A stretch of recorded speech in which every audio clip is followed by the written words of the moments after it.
not hate ourselves, and we have to not hate other people, and that means we have to understand ourselves and understand the people around us, and that's where we come to the personality framework. So I was lying on my back for 3 months when I had a back injury, and I did that thing where you start to think about all the great things that have happened in your life, and then you start to think about all the terrible things that have happened in your life, and then you begin to wonder if it's all your fault.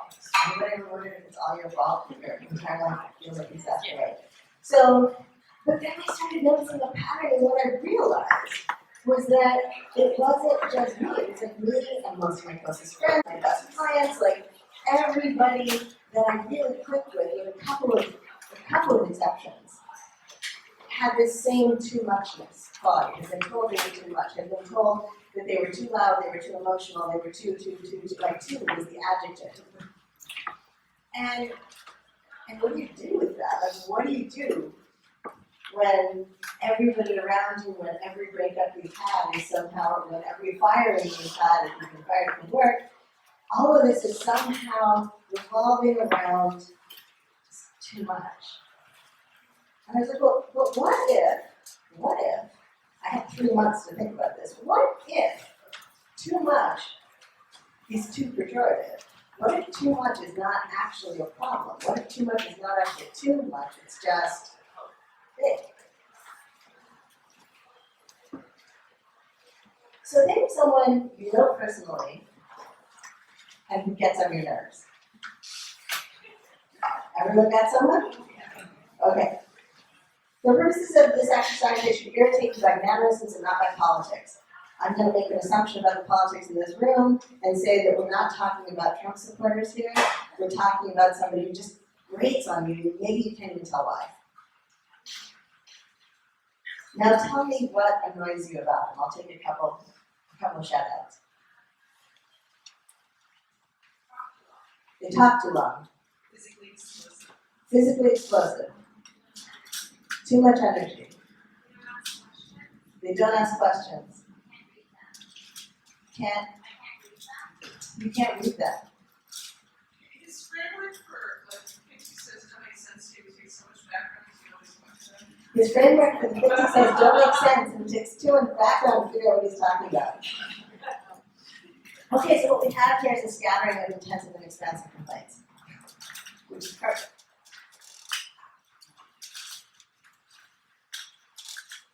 Now, what if I told you that you could grow to love most of those things that you just shouted out?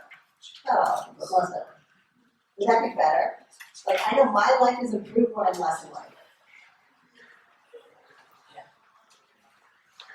So, what I'm going to put up on the screen here in just a second, because I have been so well tended by Martin and the tech situation here, is a chart. So what are your biggest challenges in finding your people to friend or date? When you meet somebody and you're like, I don't know if this person's going to be like my best buddy or somebody I ghost on, like, how do you make that decision? What are the things that are your real challenges? Flakiness. Meaning they don't show up for events when they say they're going to show up. Are you from the East Coast too?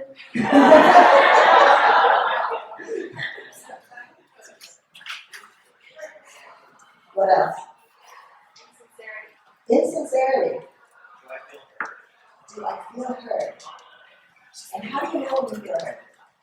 What they're reflecting back to me matches my sense of what I'm saying or how I'm seeing it, rather than them projecting some other kind of opinion or viewpoint on me. So what they say, what they're reflecting back to you feels right. It doesn't feel like they're making something up and then putting it on you. Okay, awesome. What else? Not communicating. Anything else? I think shared values and lifestyle. Like, I'm polyamorous, right? And I'm kinky and trans. And like, you gotta line up with all that. Trans. If you don't line up, you can't be in this circle. Anything else? Do they have a plan? Like for their life? Okay, and mission. So what if we could solve that? This is my piece of the solution, and again, I'm not saying that everybody is going to be perfectly served by this, but this is my solution. So I was thinking about this too much thing, and I was like, that's intensives, right? So intensives are all in or all out, work like hell, rest like the dead, dive right in, go from the gut, risking chaos, adventure, intensity, big personality, talk too much. Right? You can pass these around. There are about 30 or 40 of them, so you might have to share. Those are cards with the same basic information on them. And a classic intensive friendly culture would be the Italian, like the sort of stereotypical Italian culture, you know. And I'm half Indian, and I can tell you Indians and the Italians of South Asia. So intensives are all those things, right? They're like, go, go, go, go, go. We dive right into something. If you know somebody who dives into a project and gets so absorbed in that project that they forget to eat or sleep or stop or do anything, that's an intensive, right? So, and on the other side of the scale, which we'll see on the screen in a minute, we have expansives. Expansives are the moderate ones, the even-keeled ones, the ones who don't like surprises and don't like big emotions. They like it to be kind of, you know, they have a narrower emotional range of emotional expression. So an expansive is someone who says, yay, that's wonderful, when you tell them you won the lottery. And an intensive is someone who says, woo! And they mean the same thing. Those two people mean the same thing. I had a coach once. In the business world, most of us have coaches, I think, at this point. And I had a coach once who was an expansive, and it was really hard for me because I would have this big triumph, and I'd come and I'd report in, and she'd say, that sounds really great. And I had to remind myself that that was her way of being enthusiastic. So on this scale, the 0 to 10 scale, I'm a 9.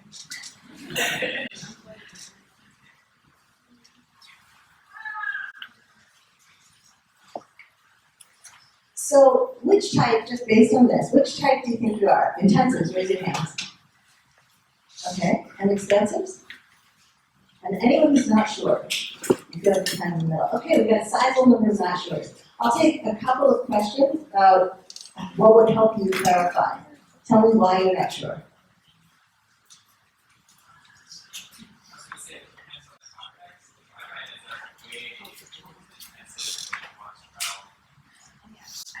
It depends on the context. You might end up way at one end, depending on the context. I'll address that in a second. You? I feel sometimes like the intensive has been kind of pounded out. Intensive has been pounded out. I have a whole section of the book about that. Who else feels like the intensiveness was pounded out of them by culture, by your parents, by whoever? Okay, so we've got a handful of those. Any other major reasons why you're having trouble figuring it out? Yes. It depends a lot on how much energy I have. I have chronic illness, so if I have a lot of reserves, sometimes I can be really outgoing and proud, less reserved. So this person has a chronic illness, and it depends on how many spoons or how much energy reserve this person has. Yeah. I have super big emotions, but I also really value like predictability, planning things, and routine and all that stuff. So this person has super big emotions, but also really values predictability and planning and routines. So the first thing I want to say is this is more like a medical syndrome. It's constructed more like a medical syndrome than like an absolute list. So you could have 9 or 10 of one characteristic and not all of it, and it's still valid. I've got a question over here.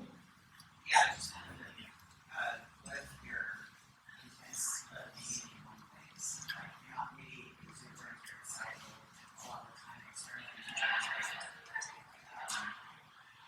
Thinking about things for a long time, and involved in like really deep conversations with people, and it's like, oh, that's intense, that's too much. You can't go around thinking about that stuff all the time. I want to. So what if, the question here is, what if you're intense in the wrong ways? And the thing that I would say is, you can't be intense in the wrong ways. It's just about your context. And it's about how you're interacting with the people in your context and how they're interacting with you. So part of the point of this is for you to understand each other so that people don't say that you're too much. They're like, oh wow, you're having a really great time with that thought and that idea. Let me pair you up with somebody else who's really into it. Let me offer you the opportunity to create a website about it. Let me give you an outlet that allows you to be that and allows that to be celebrated. I was going to come back to you, and I can't remember what you said. Context, right. So context relates to the squishality. Because when you think about the way that your context impacts you, most of the time it's a learned behavior. And what I ask people to do when they take the assessment, so there's an assessment, it's at my website, intensivesinstitute.com/assessment. It's about 20 minutes to take, it's a little over 100 questions. And it's not normed for social scientists in the audience. I'm not a social scientist. People ask me for an assessment, so I did my best. But the thing about it is that I ask people to try and answer as though you're a third grade teacher and your parents aren't looking over your shoulder. So if you can talk about how your intrinsic information is, that will give you the clearest indication of what your intensiveness or expansiveness looks like, what your SIEF type looks like. And that's important because so many of us have been trained out of it in so many different ways. So you may have been trained out of it by parents, by an entirely other end of the spectrum family. You may have been trained out of it by a teacher. You may have been trained out of it by your peers or by a long-term partner or a short-term partner or one really bad breakup. Like any of those things can teach you that you're either too much or not enough. And expansives get accused of being boring. Expansives get accused of being slow. Intensives get accused of being too much and too loud and too everything. And there's a whole other piece of this that I wish I had time to touch on, but I don't, that relates to British colonialization here in North America and how that has passed on to us a bias for expansiveness and against intensiveness in a way that has impacted things like what we think a leader is and what we think mature behavior is. And I would love to get into that, but I don't have time. So, let's talk about compatibility and conflict. When you kind of have a sense of what your types are. Is there anybody who's like completely lost, has no idea what type they are?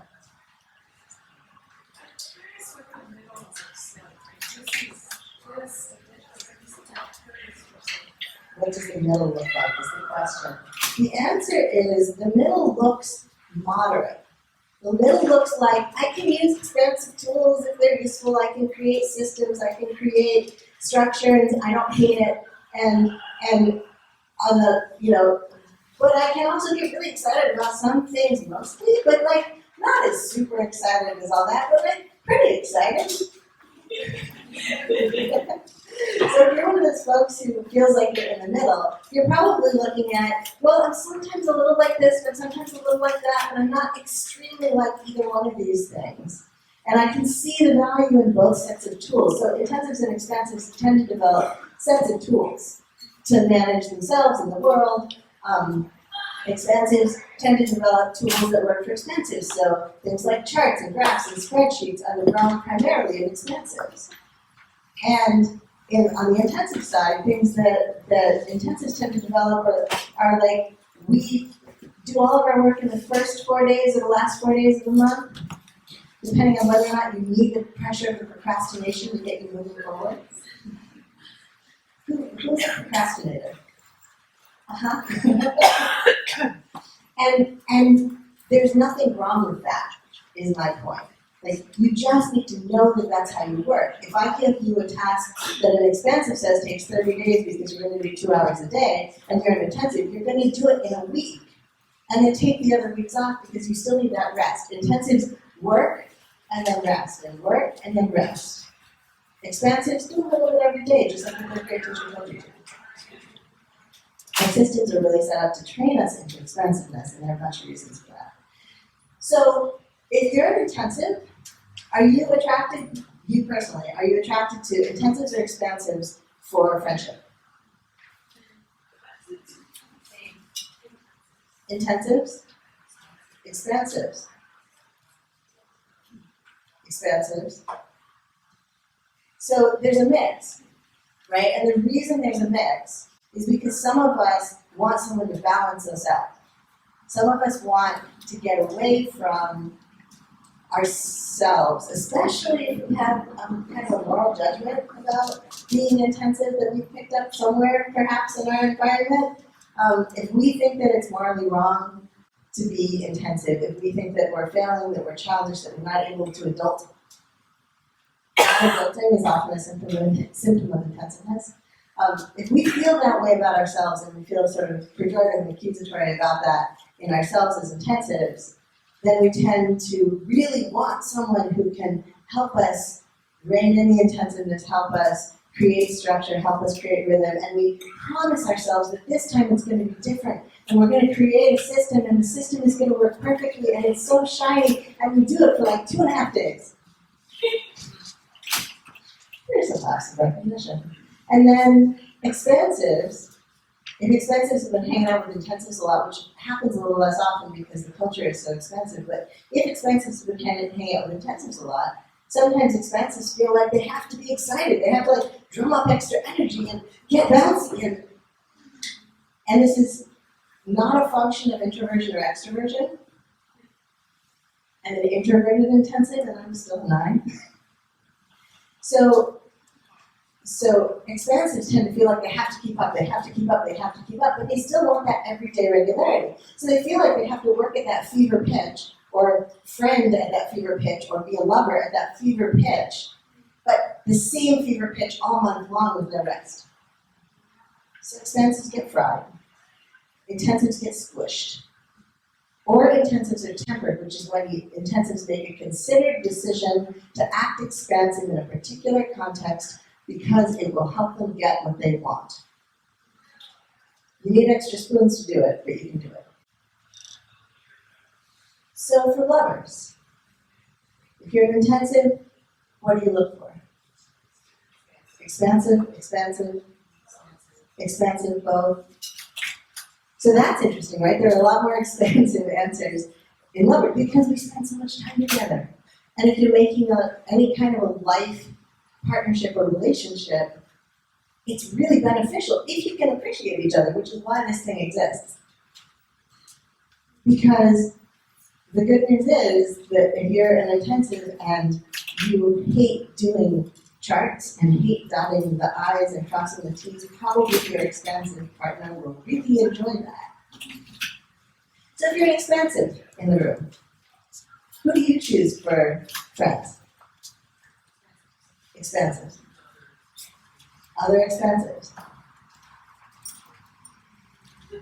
Are there any expansives in the room who gravitate toward intensives? Yes. Okay. 1, 2, 3. Okay, so there are a couple. There are a few. 4. Okay. So the interesting thing about this cultural bias toward expansiveness is that expansives tend to choose other expansives, and intensives also tend to choose expansives, which is convenient because there seem to be more expansives than intensives. Again, I'm not a social scientist. I literally pulled this number out of my ass, but my experience is that the world is about 70% expansive and about 30% intensive. And I'm upfront about that. If there's a social scientist who wants to work with me on like actually making this scientific, that's great, but until then it seems to be helping people, so that's why I wrote the book. I had somebody once who was an intensive, but she was a squish intensive, and she was really mad that I wrote the book. I was at a Christmas dinner with a friend of mine, and she leans across the table. It was right after my book came out. She leans across the table and she goes, "Well, you can't just write a book like that." And I got her short and I said, "I just did."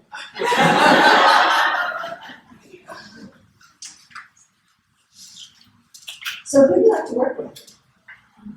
Work relationships. Expansives. Does anyone like to work with intensives in this room? 1, 2, and a half. It depends on what type of work you're doing.